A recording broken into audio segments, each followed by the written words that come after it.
This is One Ogden. I'm John Miles. And my guest is Russ Adams. It's just the creature designer. It'll pop right up. He designs creatures and other special effects for productions big and small, including films like 50 First Dates, Pirates of the Caribbean, and SLC Punk 2. He was also a contestant on the reality TV show Jim Henson's Creature Shop Challenge. What brought you to Utah? I was in the service, and my last duty station was Hill Air Force Base, and I thought I was going to be here a while. So my ex-wife and I bought a house, and soon after that, I ended up leaving the service, and we couldn't sell the house fast enough. So they're like, you know what, we're just going to go ahead and credit you for your moving expenses, but that's where we're going to leave it. And that's where they left it. And so I've been stranded here since 2000, since 2000. So you got stuck here. I've been trying to make the best of it, But like, you could have probably gone a lot of places with your career and lived somewhere else, right? Yeah, but okay, so in special effects, you can do things almost anywhere, but you start to learn very quickly that being on set sucks. And so, to do stuff and then just ship it, and never have to leave your shop is fabulous. I mean, oh wow, there are so many egos on a set, and more so with, as time goes on, and you're competing with, low-level ego, mid-level ego, the super egos of the actors, don't make eye contact, blah, blah, blah. It gets old really quick. So, not having to leave my shop and just be able to ship a lot of stuff is awesome. And in certain cases, I would need to be like, there's a project that's sort of on the table right now that might require that I have to be down there to puppet this animal for the project. And the animal is basically the love interest of the character, and so I would have to puppet it, which means I'm going to have to be acting through all of that stuff. And that I don't mind. I mean, when you're in the actors' chairs, it's a lot different. I mean, there's still some ego issues, but basically it's between you and the other actors, not everyone else on the set. And I'll tell you, just on my reality show background, we were sitting in those chairs in the back as we were watching our characters be performed on stage. And as the main characters of the show, you would think that we had some kind of freedom, and we didn't. I remember watching, Brian Henson and Beth Hathaway and Kirk Thatcher sitting at the judges table, and they were given like ice water, and they were drinking, and they had these little fans because it was hot as hell in that studio. And one of my castmates asked if we could get some water, and they brought us the lukewarm stuff that had been sitting in the back. And they're like, "Can we get a fan?" And the woman laughed and said no. And one of them, I can't remember which one, I think it might have been Ben, I'm not quite sure, said, "Aren't we the talent?" And she laughed and she said, "No, you're the filthy little necessity we need for to make the show." And that's how we learned our place, even while we were on screen. So, I mean, it doesn't really matter where you sit. You're going to get treated like crap by, I think the only people with ultimate control are the producers, maybe the director. If you're not one of those. The talent, yeah, like you're on camera. You're supposed to be the talent, right? You would think, and and to be honest, I think people were tuning in to see us, not to see Beth, and I think the world of Beth, and I think the world of Kirk. Mm-hmm. Don't think much of Brian Henson, but I don't think they were tuning in to see those guys. I think they were tuning in to see us build things, and it was just not treated that way on set. I mean, we were referred to as the kids. We were locked in a room for 12 hours and forgotten about, basically. I mean, we weren't allowed to talk, and we were all mic'd up, and we weren't allowed to talk because they wanted to capture all conversation. Yeah. And so we weren't allowed to talk to each other. We had to keep quiet. And if you did talk, they would chastise our cast wranglers, and they would abuse them to show us who was really in charge, you know, and it was just, and those guys treated us really well. So the casting handlers, but yeah, it would blow your mind, dude. I don't even want to be near a set if I don't have to be. So, really? Well, and that's even like that's the heyday of this kind of stuff, right? Of like puppeteering and creature creation. Like you were in the center of that universe, right? Yeah. I mean, all of us. I mean, even depending upon what level you were at, and I only say level not as an achievement thing, or a professional thing, but we were all at different levels. Like Tina was a cosplayer, was a really well-known cosplayer. Yvonne and I were, you know, pretty well-known, you know, fabricators and stuff. And then it just went up. I mean, Lex was probably the most professional puppet, you know, maker out of the 10 of us, you know, because she had that background. I remember being introduced to Lex a couple nights before I even got on the show, because we didn't know who else was going to be on the show, and I was trying to brush up, and I was watching a bunch of YouTube videos, and there, you know, on puppets and stuff like that, and there she was doing an interview for Make Magazine, and then I was like face to face with her, and you know, yeah, she's awesome. But yeah, that's how we all sort of like, if you were in the industry, some of us worked with each other in the past. I didn't work with any of these people before. So when I came on, I knew Lex immediately only from YouTube, but you know, everyone else I didn't know at the time. So yeah. Is that the only, I don't know, I'm interested in you're creating a creature and then you're acting or puppeteering the creature or whatever. But I would think that isn't a common element. I guess it depends. Like the film that I'm talking about with that I may have to be on set for, that is one of those occasions where I'll be designing it, and the reason I'm going to be there is because no one else is going to know the limitations of the creature better than me. They could hire, if they could afford to, they could hire a professional puppeteer who would do a fantastic job, but there's this little thing that I picked up over the years. The worst thing you can do to a puppet is hand it to a puppeteer. I mean, they like literally take your creature to the edge and sometimes past. And so there's a lot of breakage. And I figure if I'm there puppeting it, I know its limitations. I can take it to where I'm comfortable with taking it without breaking it, you know. But that's sort of, it's sort of half and half. Like I build a lot of puppets for like children's shows and stuff, and I'll ship them out, and I don't see them again, you know. But there are occasions where, you know, either they can't afford a puppeteer or they for some reason want the builder there, you know. It's just different for every shop, you know. Like if you had the chance to look up puppet building and puppeteering, there's this group of guys. They own this company called Swazzle, and it's the Johnson brothers. They're twins, and they've been doing this since they were like 14 years old, and they've worked everywhere. They did crank anchors, everything, and they're puppeteers as well as builders. So when you hire them, you basically get, you know, if you want it, both worlds, but you're going to pay for it, you know, and they're well worth it, you know, but for guys like me, I could kind of pick and choose. If I know that they're going to want me there and it doesn't sound like something I want to do, I'll just inflate the price to a point where, you know, I know that they won't pick up the bill. So, you know, I'll be like, sorry, we couldn't work together. Hey, maybe next time, you know. Yeah. It's a messed up thing to do, but, you know, how else are you going to say, no, your project doesn't seem interesting enough to me, I think I'll pass. You know, that's the last thing you want to do.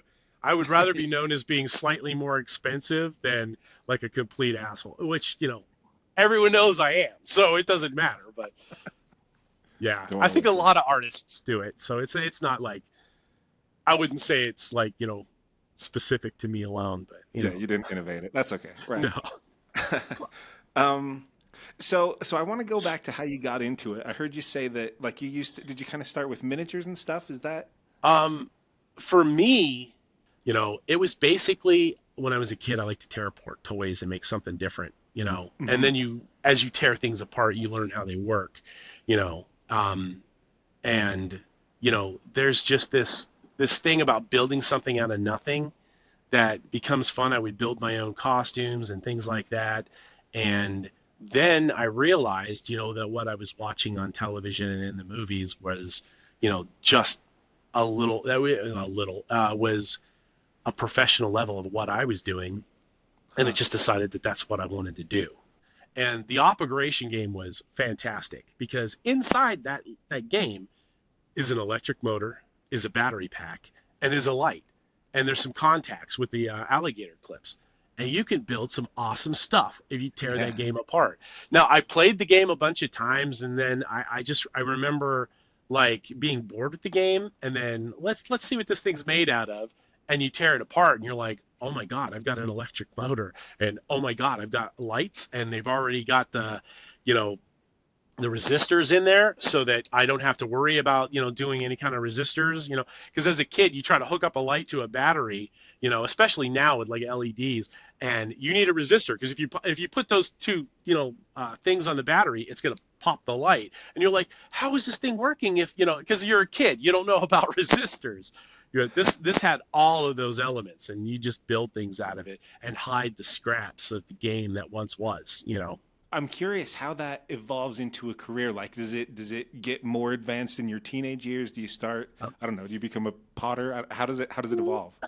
It just, you just do it with bigger toys. I mean, so, you know, the toys become more, you know, complex. And now you want to see how, okay, this is more complex. How does this work?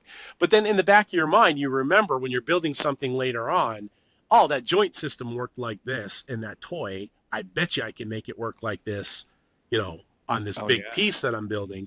And you just sort of build up that knowledge and you just keep going.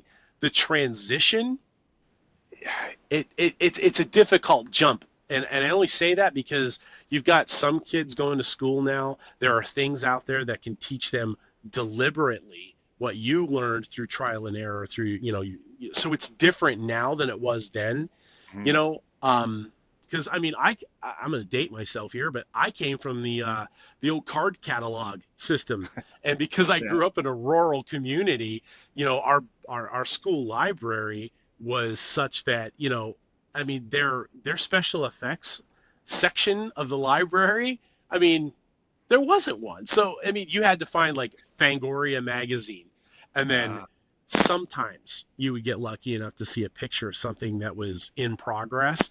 And, you know, you got those grainy pictures in Fangoria back then, and you've got a magnifying glass, and you're just scouring every inch of that thing that you could to see how they put it together. For the transition, it's always going to be that you're going to have to know somebody to get into something. It was a little easier lately because of the whole YouTube and the, you know, TikTok world, where you could build something, film it, and put it on screen. And for the most part, it didn't take a whole crew of people with editing stuff to, you know, to make it come to life. And so people would see that and they'd be like, hey, you know, I work at this shop, you know, you might have some skills. You want to come over and give it a shot? And then they would, you know. So I was just doing my podcast. I want to say it was last spring, and I was talking to Howard Berger about he's the B and K and B effects group. They do The Walking Dead and all that stuff. And Howard, an Oscar-winning special effects artist and makeup artist, tells me he believes that special effects artists and makeup artists have about 5 years before AI takes over and we're all out of a job. Yeah. So now it's not only difficult, it's almost pointless, you know.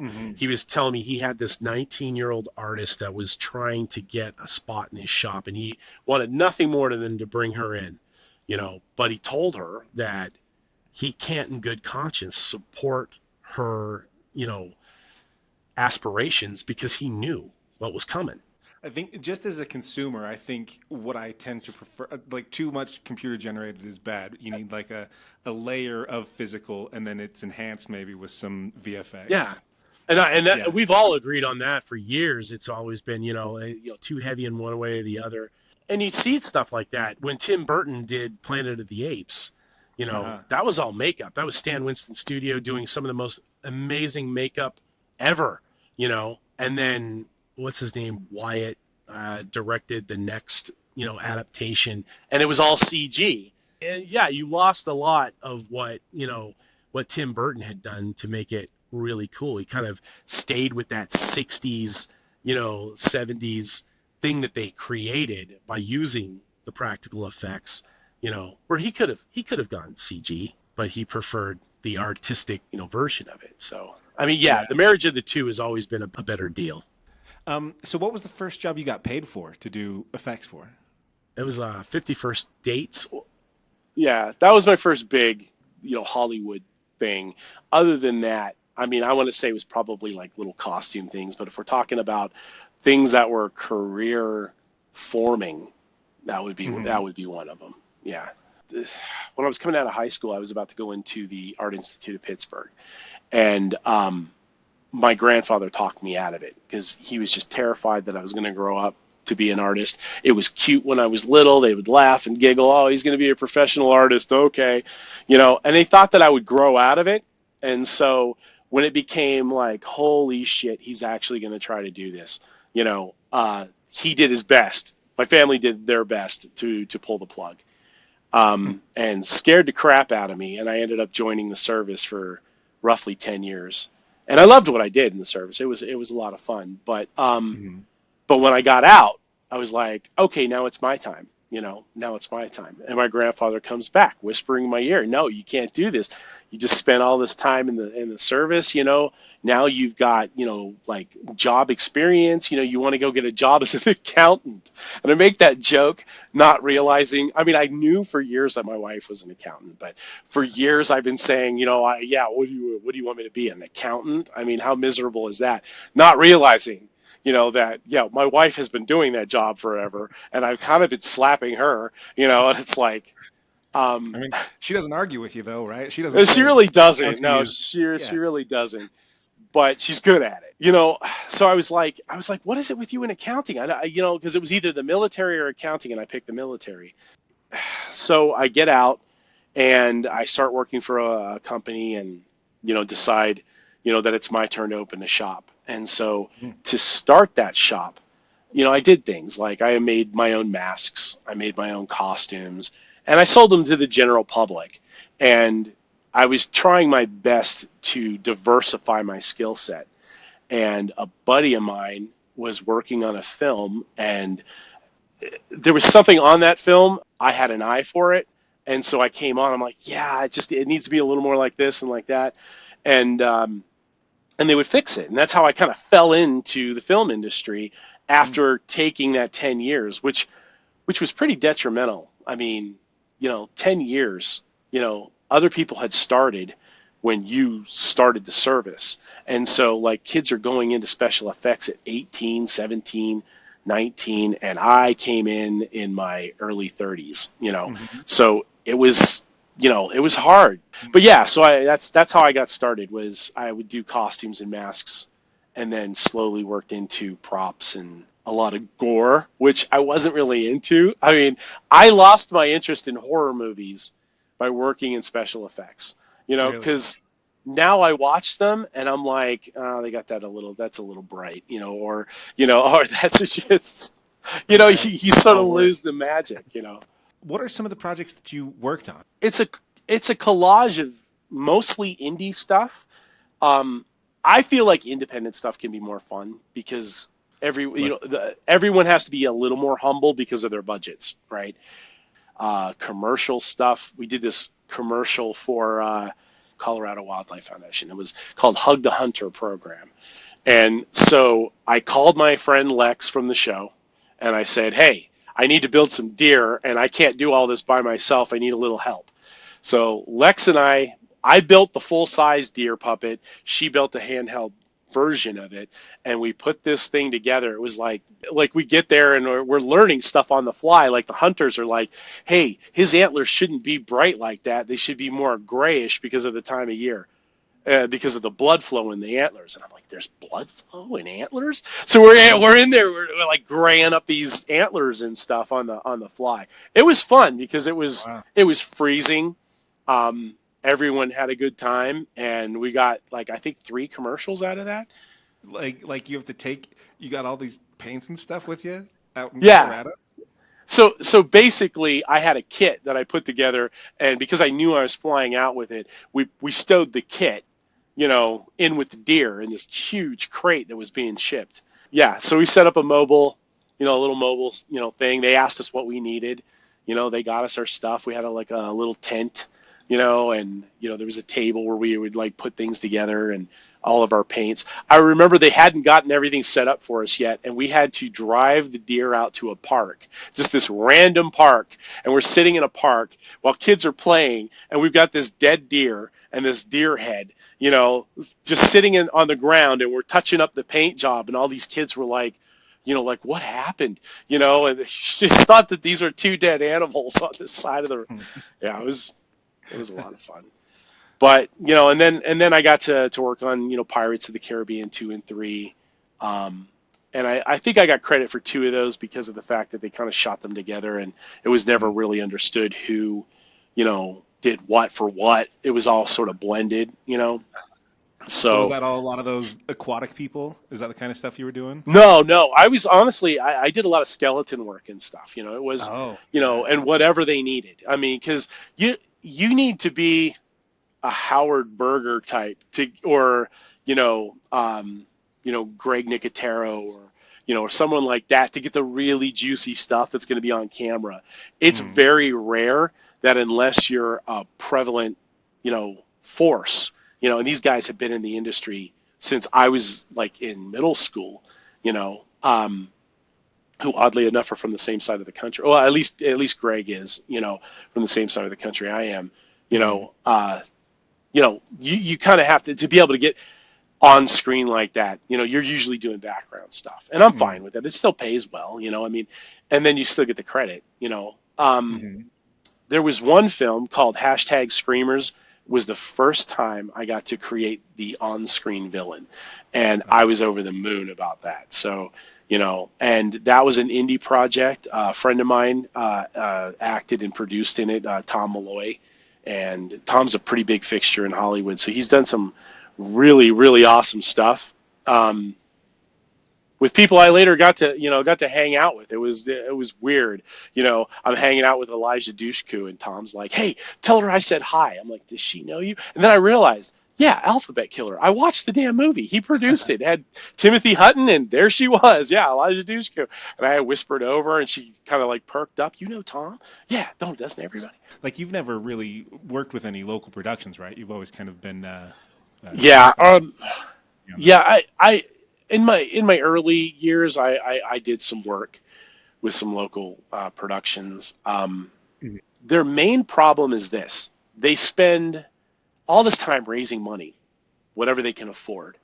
And what's their first thing that they do? They spend it on a camera, the director's chair that they don't goddamn need. They spend it on lighting kits, massive lighting kit, all this stuff. And then they get to the point where, oh crap, we got about $1,000 left. I need a creature suit because, this is a werewolf movie. Well, you've screwed up at that point. You should have used that $1,000 to get the other stuff that you needed, rented or whatever, or you thought you needed. But your creature is the foundation of your project. And that is a lot of what you focus on in your podcast, right? It's sort of like what goes into making this stuff, right? Yeah. Well, the podcast was more of a bitch fest on how we in the industry, it's sort of like how you were shocked. You were shocked about some of the crap that happens in the industry. And so season 1 of the podcast, if I can, pimp it here, it's the Creator's Crypt. It basically talks about all the secrets that go, that we deal with behind the scenes, And I think a lot of people would be shocked, like when I had Howard Berger on, and he was saying, "Hey, listen, our industry's dying. Don't look here for a job." I think that was pretty, shocking to a lot of people. Was like, "Oh my God," But on my TikTok channel, I do break down a lot of stuff and show you how things are made, and from the sculpture, like I do a lot of toy design, and so starting with the sculpture to do it 100% yourself. How do people find you on TikTok? It's just the creature designer. It'll pop right you're up. On YouTube too, aren't you? Yeah, that's Escape Design Effects. I think you can also do a search on the creator's crypt, and it'll take you to, because obviously it says, who the production company is there. I'm trying to find a more positive angle this particular season, and I think it's a lot of advice you get from some people who have made it to the influencer stage. Is just, man, stop making stuff for other people. Just make it for yourself, and the audience will follow. Well, when you're trying to show people art, I mean, in a world where AI is scrubbing it away, I mean, every aspect. I thought puppets were safe. I thought, well, I can make some Muppets, man. I mean, I can just handle my retirement making Muppets and be happy, just sewing on my couch, and stuff, and just doing, but now I've seen AI generated Muppets and it's pissing me off. It's like, oh my God, nothing's safe, man. What are some of you've got some books out there? Yeah, this will be my 6th. I've got a book on the behind the scenes of what it was like to be on a reality show. That's called Surviving Reality. This is not that show. And then the rest are how-to books, make mask making, latex mask making, creature fur and hair is another. Then there's shrunken heads, making professional shrunken heads, because somebody dared me to write it. They're like, dude, you make some really cool ones. You should write a book. I did. And so I was like, I didn't have much going on that year. And then there's making action figures, and then what is the other one? I know I'm missing one. That sucks when you lose track of the titles that you've written. But yeah, this one will be number 6. This is so it's Secrets to Mastering Monsters, and it's like a beginner's guide to creature suit making. So awesome. Yeah, and it's still finishing up its development. It's like I said, we're just working on the artwork right now. 215 images, whether they're drawn by me or photographed. I mean, wow. It takes its toll, man. But basically, you can find all my books on Amazon. Just go to Amazon and either type in Russ Adams or type in, latex mask making. I appreciate it. I feel like I could talk to you for a long time, but I've taken up a bunch of your time. It's fine. It's been a great time talking to you. I really appreciate it. Thanks, man. I'm glad we could connect.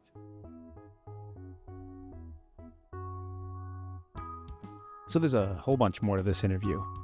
A lot of it is over on Patreon. That's One Ogden on Patreon, only $5 a month. We talk about AI, the film industry, people thinking his creatures are real. We look at some of the costumes he sells. One day I might even release the story about how Russ planned a huge Comic-Con right here in Ogden at the Egyptian Theater. He brought in the star power, he bought the ads, he invested the money. What happened next? We'll have to wait and see.